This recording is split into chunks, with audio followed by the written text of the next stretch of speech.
આમોદ નગરપાલિકા વિસ્તારની ગંદકી અંગેના સમાચાર છેલ્લા કેટલાય સમયથી પ્રસિદ્ધ થાય છે, પરંતુ નગરપાલિકાના મુખ્ય અધિકારી તેમજ એએસઆઈ કોઈપણની તકેદારી લેતા નથી. સ્વચ્છ ભારત મિશનના ધજાગરા ઉડાવતા આવા અધિકારીઓ સામે સરકારે કડકમાં કડક પગલાં લેવા લોકમાંગ ઉઠેલ છે.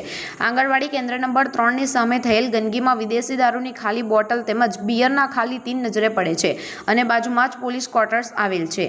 તો આ પડેલ બોટલો તેમજ બિયર ટીન અને ગંદકીથી આંગણવાડીના નાના ભૂલકાઓ પર કેવી અસર થતી હશે? પ્રાપ્ત માહિતી અનુસાર થોડા દિવસ પહેલા જ વોર્ડ નંબર 6ના સદસ્ય કમલેશ સોલંકી દ્વારા મુખ્ય અધિકારી તેમજ પ્રમુખ અને એસઆઈને આ ગંદકી અંગે રજૂઆત કરેલ હતી, પરંતુ જેના ઉપર કોઈ ધ્યાન આપવામાં આવેલ ન હતું, જેના કારણે નગરપાલિકા આમોદ ખાતે આવેલ એડિશનલ કમિશનરે પણ ગંદકી અંગેનો વિડીયો સદસ્ય દ્વારા બતાવેલ હતું, તેમ છતાં કોઈ પગલાં લેવાયેલ નથી. આ ગંદકીમાં એક ગાય પર પ્લાસ્ટિક જેવી વસ્તુ ખાતા નજરે પડે છે તથા વિદેશી દારૂની બોટલ તેમજ બિયર ખાલી ટીન નજરે પડે છે. આ ક્યાંથી આવ્યા એ પણ એક પ્રશ્ન છે. નગરપાલિકાના સદસ્યના જણાવ્યા મુજબ આશરે 40 લાખના ખર્ચે ગંદકી દૂર કરવા જેસીબી લાવેલ છે તેમજ આશરે 30 લાખના ખર્ચે ડોર ટુ ડોર કચરો ઉઘરાવવા માટે છોટા હાથી ટેમ્પો લાવેલ છે, છતાં નગરમાં જ્યાં જુઓ ત્યાં ગંદકીનું સામ્રાજ્ય નજર પડે છે. એનું કારણ શું? નાના ભૂલકાઓની સામે નગરપાલિકાના સત્તાધીશો માનવતા રાખી નાના ભૂલકાઓના ભાવિન વિચારો કરી આ ગંદકી દૂર કરશે ખરા કે પછી તેમના માનસિક પ્રમાણે જ રહેશે? રિપોર્ટર અલમાસ બાદશાહ, આમોદ. કમલેશભાઈ સોલંકી, આમોદ વોર્ડ નંબર 6ના સદસ્ય. આમોદ નગરપાલિકા વોર્ડ નંબર 6ની અંદર મિશ્ર આંગણવાડી નંબર 3ની નજીકમાં આમોદ નગરપાલિકાના થકી કચરાના ઢગલા યોગ્ય રીતે સેનેટરી ઇન્સ્પેક્ટર સેનેટરી વિભાગની અંદર એસઆઈને જાણ કરવા છતાં, મુખ્ય અધિકારીને જાણ કરવા છતાં અને વહીવટી તંત્રના ગ્રુપની અંદર મેસેજ વારંવાર મૂકવા છતાં પણ આવી જગ્યાઓ આંગણવાડીની અંદર નાના બાળકો અભ્યાસ કરવા માટે નંદની ઘર તરીકે સરકારશ્રી દ્વારા ચાલે છે આંગણવાડી, ત્યાં જતા હોય છે, જેની ઉંમર વય મર્યાદા 1 થી 5ની અંદર હોય છે. એટલે આપણે શારીરિક રીતે સમજી શકીએ કે એમનું શારીરિક બળ એટલે ઇમ્યુનિટી પાવર સૌથી ઓછો હોય છે. ત્યાં આવી ગંદકી હોવી એ આરોગ્યને નુકસાન પહોંચાડે તેવું સમજી શકાય છે.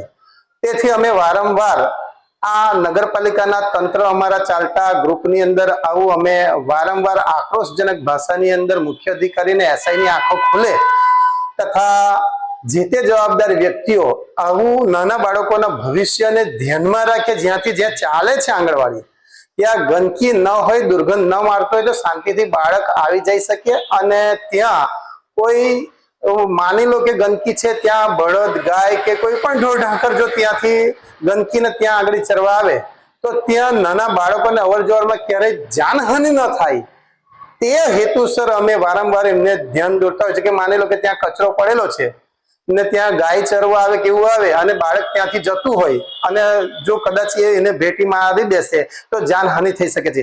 આવા હેતુઓને ધ્યાનમાં રાખીને, ગંદકીને ધ્યાનમાં રાખીને, નાના બાળકોની ઇમ્યુનિટીને ધ્યાનમાં રાખીને અમે વારંવાર મુખ્ય અધિકારી અને એસઆઈને જાણ કરવા છતાં પણ આ નગરપાલિકાના તંત્ર તરફથી આ ગંદકી સાફ ન થતી હોય તેની સામે મારો ભરોભર રોષ વ્યક્ત કરું છું અને આ તંત્રના તમામ લોકોને એ સદબુદ્ધિ આપે એવી મેં આજના વોર્ડના સદસ્ય તરીકે આપ શ્રી થકી મારી આ વેદના વ્યક્ત કરું છું. મારું નામ સીડી મોહમ્મદ ઇરફાન છે, ઉર્ફે ઇરફાન બાદશાહ.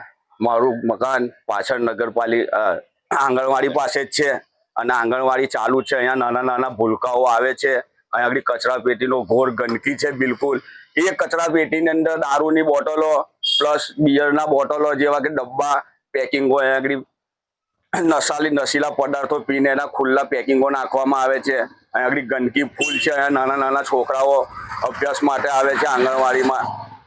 પાલિકાની કોઈ પણ તરફથી આગળ કચરા પેટીનું ડબ્બું મૂકવાની કોઈ પણ સગવડતા નથી. પાલિકા હોવા છતાં જો પાલિકાની પાસે કચરા પેટીના ડબ્બા મૂકવાની વ્યવસ્થા ના હોય તો પછી એના કરતા તો ગ્રામ પંચાયત સારી કહેવાય. જોઈ લો આજુબાજુના ગામડાઓની અંદર જઈને તમે સફાઈ લાખો રૂપિયા ખર્ચા કરવા છતાં પણ આ લોકો પાલિકાની પાસે કચરા પેટીના ડબ્બાની વ્યવસ્થાઓ નથી. આ ગંદકી રોડ પર ફેલાય છે. આ કચરાની અંદર અનેક પ્રકારના કચરાઓ, ગંદા કચરાઓ લોકો નાખી જાય છે. આ તો અંધારી નગરીને ગંદુ રાજ છે, કશું છે નહીં. બીજું આ પાલિકા બધી જગ્યાએ આમોદ ગામની અંદર ઠેર ઠેર જગ્યાએ ગંદકીના સામ્રાજ્ય ફેલાયેલા છે. આ લોકો કોઈ પણ પ્રકાર રીતે કોઈ રીતે કામ કરવા માટે તૈયાર નથી. દેખાતી નહીં તો બીજું તો ને આજુબાજુ સરકારી ઓફિસો છે, 52 ગામની ઓફિસ છે, મામલતદાર, પોલીસ સ્ટેશન છે, આ બધું છે, હોવા છતાં પણ આવી ગંદકી અમારે વેઠવી પડે છે અહીંયા આગળ. અહીંયા આટલી જૂની વસાવા મયુરભાઈ મહેન્દ્રભાઈ. શું કહેશો આ ગંદકીને લઈને? આ ગંદકીનું તો હવે સામ્રાજ્ય તમે જોયું કે કેવું છે. બિયરની બોટલો, દારૂની બોટલો જેવું અનેક નશીલા પદાર્થો જેવું અહીંયા અમને રોજબરોજ જોવા મળે છે. હવે તે કોણ નાખી જતું હોય, કોણ પી જતું હોય તે પણ અમને ખબર નથી. અહીંયા જ રહીએ છીએ, આટલો બધો કચરો હોવા છતાં કોઈને દેખાતું નથી. રોજ ડોર ટુ ડોર સેવા આપે છે, તે ડોર ટુ ડોર સેવા અહીંયા દેખાતી નથી, એ પણ આપણે જોઈ શકીએ છીએ. બીજું કહેવા જઈએ તો આંગણવાડીના નાના નાના છોકરાઓ જે એવા ઘરોના છે કે એમના ઘરોમાં ડર પણ લાગે તો પણ મા બાપ એને પોછી કાઢતા હોય. હવે એવા સમય પર તેઓ આવાની અંદર મૂકવા આવે તે જોવા લાયક થઈ ગયું છે જાણે. હવે નગરપાલિકાને મળી એટલી વિનંતી કહેતો હોય અને જે ગણો તે જો તમે જાતે કચરો નાખવામાં સમજતા હોય તો આ લેવાનું બી થોડું સમજો તો ખૂબ સરસ કહેવાય. આ કચેરીઓ છે, નાના મોટા ગામોના લોકો અહીંયા અરજી ખાતે આવતા હોય અને તાલુકાનું જો આવા લેવલ ઉપર કામ થતું હોય તો આગળ બીજી ગ્રામ પંચાયતોને એ શું કરવાના? કહેવાય છે કે આમોદ નગરપાલિકા ફક્ત ફોટો સેશનમાં જ આગળ છે. ફોટો સેશન જ નહીં, એ આપણે જોઈએ છે કે કચરો નાખતા પ્રમુખ, ચીફ ઓફિસર જે આપણા ગામના ધણી જેવા કહેવાય એ લોકો જો આવું કરતા હોય તો બીજા નાના મોટા કર્મચારીઓ બીજા શું કરવાના? એમને જો સજેશન એમના તરફથી ના મળતું હોય કોઈ જાતનું, કર્મચારી એમનું માને, બીજાનું કોનું માનવાના છે? એ જાતે નહીં કરવાના, એમને કહેશે તો કરશે. તો એવું નથી લાગતું કે નગરપાલિકાના ચીફ ઓફિસર ને પ્રમુખશ્રી આ જગ્યા પર સફાઈ કરવા આવવું જોઈએ? આવું જોઈએ, જાતે કરવું જોઈએ. આ જગ્યા નહીં, બધી કેટલીક જગ્યા છે, તેમની આંખોમાં આવવું જોઈએ આ બધું. એમને ખાલી એકલું બેસી રહીને કામ કર્યા કરવાનું એવું તો કઈ છે નહીં, અને કામ પણ આપણે જોઈએ છે કેવા થાય છે તે. મારું નામ ભાવિકા છે, હું અહીંયા આંગણવાડી કાર્યકર તરીકે ફરજ બજાવું છું. કેટલા સમયથી આ ગંદકીનું સામ્રાજ્ય અહીંયા છે? આ ગંદકી તો અહીંયા સતત રહે જ છે, અને મારા રોજ જ બાળકો, અમે પણ અહીંયા બેસીએ છીએ ને તો અમારાથી બેસી શકાય એવી હાલત જ નહીં, કારણ કે અહીંયાથી ગંદકી જેટલી છે ને તો સ્મેલ જ અંદર એટલી આવે છે. અને મારા આવતા જતા બાળકોને બી એટલું ગંદકીના કારણે માતા પિતા બી મૂકવા આવે છે, એ લોકો મને રોજ અહીંયા ફરિયાદ કરે જ છે કે મેડમ તમે અહીંયા કંઈ કરાવો. તો મારી નગરપાલિકાને એટલી જ વિનંતી છે કે આ ગંદકી અહીંયાથી હટાવો, અને ગંદકીના કારણે અહીંયા ઢોરો, ગાયો અને બળદ પણ અહીંયા હોય છે ને મારા બાળકોને આવવામાં બી તકલીફ પડે છે અહીંયા. મારી નગરપાલિકાને એટલી વિનંતી છે કે આટલું મને સાફ કરી આપો અને આ જે બધું છે મને કમ્પ્લીટ કરીને આપો. બેન, કેટલા વિદ્યાર્થીઓ નાના નાના અહીંયા આગળ અભ્યાસ કરે છે? મારે 25 થી 30 બાળકો અહીંયા હાજર રહે છે. કેટલા વર્ષના વિદ્યાર્થીઓ? મારે 3 થી 6 વર્ષના બાળકો આવે છે.